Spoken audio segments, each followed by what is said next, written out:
And now, get ready for David's Shining Star, a new podcast with your host, Kirk Cox, where we will discuss survival in the toughest of times, dealing with the grief from the loss of a loved one. Stay tuned and listen in. You know, this is the time of year that most people look forward to, Christmas time, with all the holiday events, the decorations, family gatherings, and for kids, presents and Santa. This year seems to be a little strange from the fact that it feels like most went through Halloween and jumped right into Christmas without even stopping for Thanksgiving.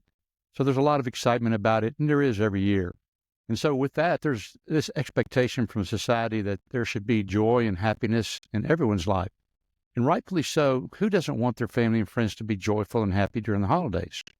Reality, however, is that for many, this time of year sucks. Just want to say it that way. And it sucks for all too many people.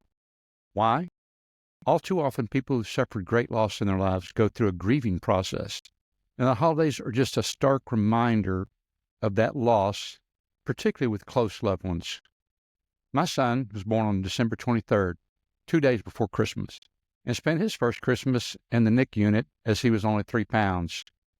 He was our miracle boy, and because he had all the premature features of an early newborn, you know, the hair on the face and just so small and tiny, real bony, we ended up calling him our monkey boy. At first, it was kind of a joke. We just laughed about it, but this grew up to be his name and his nickname, and it just never left. But rightfully so, he grew up and loving life. He grew up loving nature, just an outdoors kind of guy, and he really loved it. So many, many years we were blessed to celebrate his birthday and Christmas around the same time. So you can imagine just how special Christmas season has been to me down through the years. But suddenly that ended. It ended very promptly when the tragedy of losing my son fell on me. He was in a fishing incident in 2007 that robbed 2 families of their boys.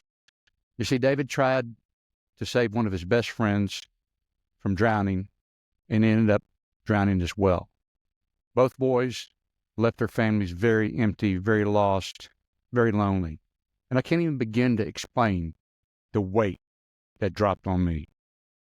I didn't care to eat. I couldn't sleep. I was distracted, felt alone. So everyone tried to say the right words. And you know, I've been guilty of that as well before this time.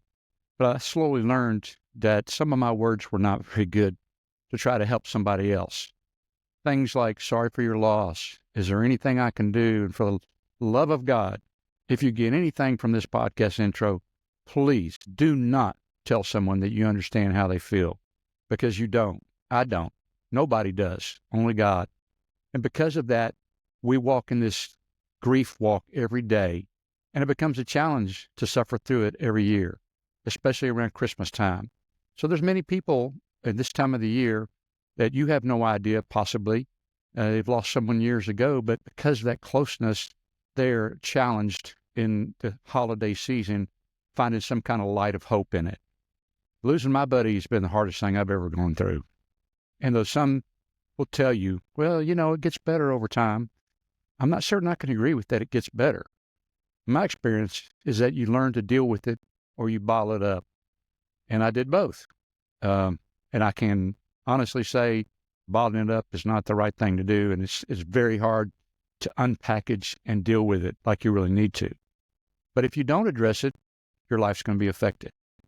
So I'd like to welcome you to a new podcast entitled David's Shining Star, in memory of David. Each week, we're going to bring insights on the process of grief through the lives of many who suffer with many different forms of grief. It's not just losing a child. It's just there's so many different types of loss and so many avenues of grief. So it's our hope that we can join hands with others, walk in this walk, and if nothing more, form a group to help one another. Just helping hands to reach out and tell somebody, hey, I'm with you. So get ready for the launch of David's Shining Star. We're going to launch it on his birthday, December 23rd. Thanks. Thanks for tuning in to David's Shining Star. Our prayers to help those grieving to find comfort and support navigating through loss. Find us at www.davidshiningstar.com.